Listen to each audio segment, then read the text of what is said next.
வேத சமயத்துக்கு எதிராக சைவத்தை எழுப்பி நிறுத்தினாருங்கிறத ராஜராஜ சோழனோட பணி. நம்ம பண்ணை இயற்கை அங்காடி. தொடர்புக்கு 87 54 44 92 99. உலகில் எங்கு பிறப்பினும் தமிழ் கற்கலாம் கற்பிக்கலாம். ஔவையார் பாடசாலை.org. அப்புறம் ராஜராஜ சோழ பிராமண ஆதரவாளர் அப்படிங்கிறது. ராஜராஜ சோழனோட பகுதி என்னன்னு கேட்டீங்கன்னா, வேத சமயத்துக்கு எதிராக சைவத்தை எழுப்பி நிறுத்தினாருங்கிறத ராஜராஜ சோழனோட பணி. ராஜராஜ சோழன் ஆதிசங்கரருக்கும் ராமானுஜருக்கும் நடுவில் வர்றாரு. ஆதிசங்கர் அத்வைதத்தையும் ராமானுஜர் விசிஷ்டாத்வைதத்தையும் கொண்டு வர்றாங்க. இந்த ரெண்டுக்கு நடுவில் சைவத்தை எழுப்பி நிறுத்துறார். இதெல்லாம் நான் சுருக்கம் ஒரு காலகட்டத்தை சொல்லிட்டு போகிறேன். இதில் பின்னாடி ஒரு பெரிய ஆய்வு நீங்கள் வச்சிங்கன்னா தான் இதை விளக்க முடியும். ராஜராஜ சோழையார் அப்படின்னா வைதீக மதம்னு சொல்லக்கூடிய, கங்கை சமவெளின்னு சொல்லக்கூடிய, ஆரியவர்த்தம்னு சொல்லக்கூடிய நிலத்தில் இருந்த வேத சமயத்தை காவிரி சமவெளின்னு சொல்லக்கூடிய, மூவேந்தர் நிலம்னு சொல்லக்கூடிய, தமிழ் நிலம்னு சொல்லக்கூடிய, தமிழ்நாடுன்னு சொல்லக்கூடிய, தமிழ் பேரரசுன்னு சொல்லக்கூடிய ஒரு நிலத்திலிருந்து சைவத்தின் வழியாக எதிர்த்தவர். அது நேரடியான பிராமணிய எதிர்ப்பு. ஆனால் அவர் கட்டம் கட்டுறாங்க ஆச்சுங்களா. தமிழ் இனத்தை அடக்கி ஒடுக்கிறது, தமிழ் இன அழிக்கிறது, மொழி அழிக்கிறது, கலாச்சாரத்தை அழிக்கிறது, தமிழ் அடையாளங்களை அழிக்கிறதுன்னு ஒரு பெரிய போர் இங்கே நடந்துக்கிட்டு இருக்கு. இது வெளிப்படையான உண்மை. இது 3 கட்டமாக பிரிக்கலாம். 2009க்கு அப்புறமா, அப்புறம் 2014 அடுத்த கட்டத்தை அடையுது, 2017 3வது கட்டத்தை அடையுது. குறிப்பாக ஜல்லிக்கட்டுலேருந்து 3வது கட்டத்தை அடையுது.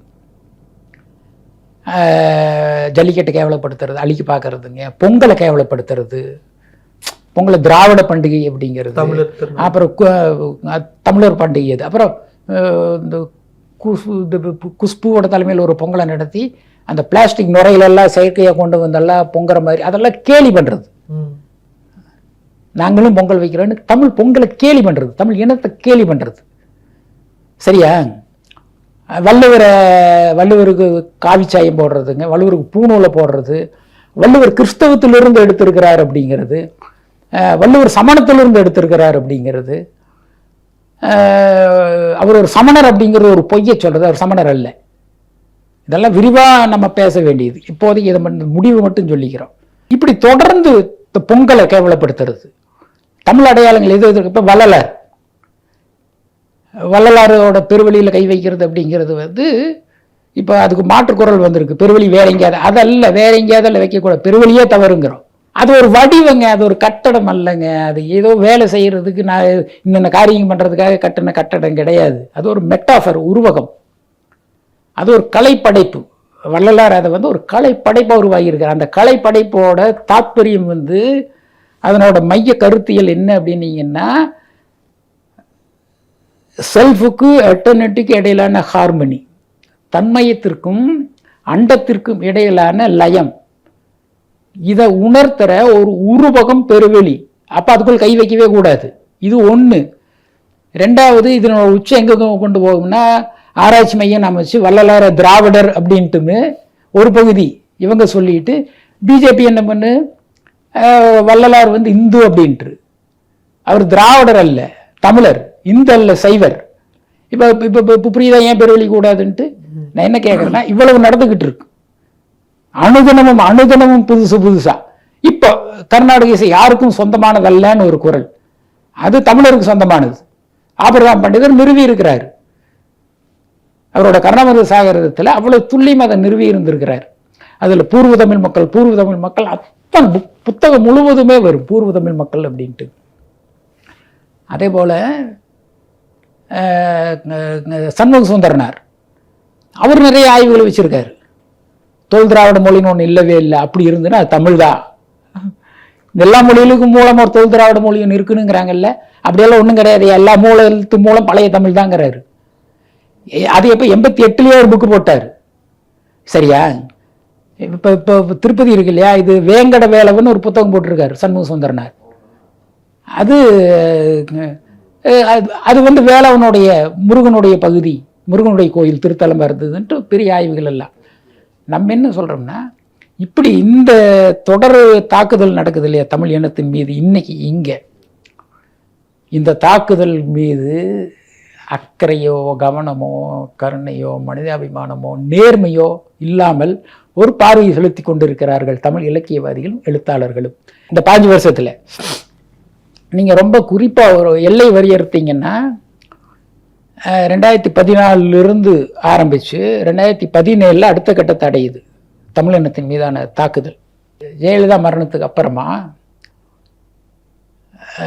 அதிமுக ஆட்சியை கலைக்கிறது அப்படின்னு ஒரு அப்போ ஒன்று சேர்ந்து தமிழர்கள் நின்றுருந்துருக்கணும். தமிழ் மக்கள் ஓட்டு போட்டு உருவாக்கின ஆட்சியில் உட்கார வச்ச கட்சி. அந்த கட்சியில் என்ன வேணாலும் பிழை இருக்கலாம். அந்த கட்சியை உட்கார வைக்கிறது இறக்கிறது எங்கள் வேலை, டெல்லியோட வேலை அல்லன்னு கேட்டிருந்துருக்கணும். சசிகலா கோவத்தூர் வரை படை நடத்தி போய் அப்புறம் வந்து ஆட்சியை தக்க வைக்கிறாங்க, ஆட்சியை மறு அமைப்பு உருவாக்குறாங்க, அப்புறம் அவங்கள தூக்கி உள்ள போடுறாங்கங்கிறது. நீங்கள் கிழக்கிந்திய கம்பெனி காலத்தில் தமிழ் மன்னர்களை தூக்கி உள்ள போட்டது இருக்குல்ல, அதுக்கு இணையானது அதுங்க.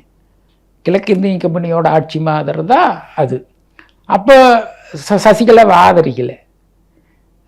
நம்ம சசிகலாவோட அரசியல் நிலைமை அதிமுக அரசியல் நிலைமை ஆதரிக்கணும்னு நம்ம சொல்லலை. அந்த உரிமை தமிழ்நாட்டு மக்களுக்கு தான் இருக்கு. தமிழ்நாட்டு ஆட்சியாளர்களை இறக்கிறது ஏற்றுறது அப்படின்னு பேசி இருந்திருக்கணும். இப்படி தொடங்கி அதுக்கு முன்னாடி ஜல்லிக்கட்டு கொடுமையான தாக்குதல், தமிழ் தேசிய இனத்தின் மீதான கொடுமையான தாக்குதல். இப்படி தொடர்ந்து தாக்குதல் நடந்துக்கிட்டே இருந்ததுங்க. வள்ளுவர் காவி போடுறது, வள்ளுவருக்கு பூணூல் போடுறது, வள்ளுவர் கிறிஸ்தவத்திலிருந்து கருத்து எடுத்திருக்கிறார் அப்படிங்கிறது சரியா? வள்ளுவர் வந்து சைவத்தோட விளைச்சல், அவர் சமணத்திலிருந்து எடுத்தாரு. சமணமும் பௌத்தமுமே தமிழ் சைவத்தோட விளைச்சலுங்க. ஆனா தமிழ் இனம் அப்படி யார் மேலும் எந்த வெறுப்பையுமே காட்டல. இந்த தமிழ் இனத்தை வெறுக்கிறது அப்படிங்கிறது வெளிப்படையா தமிழ்நாட்டில் இருக்கு. இந்த தமிழ் இன வெறுப்பை நம்ம சரியா அட்ரஸ் பண்ணல.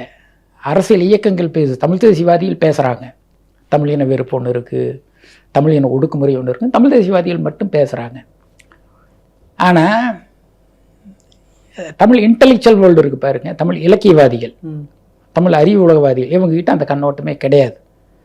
நீங்க தமிழ்ல கவிதை எழுதுற, சிறுகதை எழுதுற, நாவல் எழுதுற ஒரு எழுத்தாளரை சந்திங்க, யார் வேணாலும் சந்திங்க. தமிழின வெறுப்பை, தமிழின அழிப்பு இங்கே நடந்துக்கிட்டு இருக்கு, ஏற்றுக்கிறீங்களா இல்லையான்னு கேளுங்க, தப்பிச்சிருவாங்க. தமிழனே சொல்லாமல் திராவிடன்னு சொல்கிறத விட என்ன தமிழின வெறுப்பாக இருக்க முடியும்? இந்த ரெபல் படத்தை பார்த்துட்டு மலையாளிகளுக்கு எதிராக இந்த படம் பேசு, சரிப்பா அவங்கள மலையாளின்னு ஏற்றுக்கிறேன், அப்புறம் எங்களையே திராவிடன்கிற, கன்னடத்துக்காரன் தண்ணி தர மாட்டேங்கிறான் தமிழனுக்கு தானே சொல்கிறேன், கன்னடத்துக்காரன் திராவிடனுக்குன்னு சொல்லி இல்லை, செம்மரக்கட்டைன்னு தமிழனை அடிச்சுட்டாங்க, திராவிடன் ஆந்திராக்காரர் தெலுங்கர்கள் திராவிடம் அடிச்சுட்டேன்னு சொல்லலையில்ல. அப்போ மற்றவங்களை சொல்கிற போது மொழிவழி தேசியமாக சொல்லிக்கிட்டு தமிழன்னு சொல்கிற போது மொழிவழி தேசியத்தை ரிமூவ் பண்ணிடுறது, எராடிகேட் பண்ணுறாங்க. இந்த எராடிகேட் பண்ணுறதுக்குள்ள ஒரு ஒரு ஒரு ஆழ்மனம் இயங்குதில்ல, அந்த ஆழ்மனம் தான் தமிழ் இலக்கியவாதிகளுடைய, தமிழ் இன்டெலெக்சுவல்ஸுடைய ஆழ்மனம். இந்த ஆழ்மனம் என்ன பண்ணுதுன்னா தமிழின வெறுப்பை, தமிழின அழிப்பை கேள்வியே கேட்க மாட்டேங்குது. முத்துக்குமார் செத்து நாங்க ஓடி போய் பார்க்கிறோம். அவனை தூக்கிட்டு ஊர்வலமா போகணும் போது பிணத்தை வழிமறிச்சு தமிழ்நாடு முழுக்க சுற்றுப்பயணம் வேணாம் புதைங்கன்னு சொல்லி சகோதரர் திருமாவளவன் அவர்களும் வன்னியரசு அவர்களும் மடைமாற்றி உங்களுக்கு உத்தரவிட்டது யார்?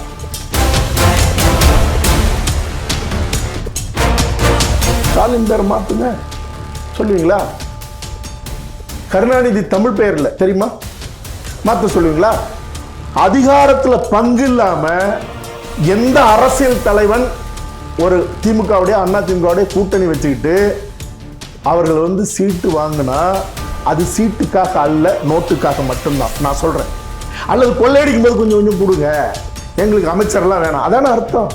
அது இல்லாம நீ எப்படி நீ சாதி தலைவனாயிரு, இந்த மண்ணுக்கான தமிழர் தலைவனாரு, சாதி தலைவன்லாம் நான் இல்லைன்னு ஒரு பெரிய ஒரு பிம்பத்தை கட்டமைச்சுக்கிட்டு இரு. எந்த சாதியாக இருந்தாலும் நான் தமிழ்நாட்டில் இருக்கிற எல்லா தலைவனையுமே சொல்றேன்.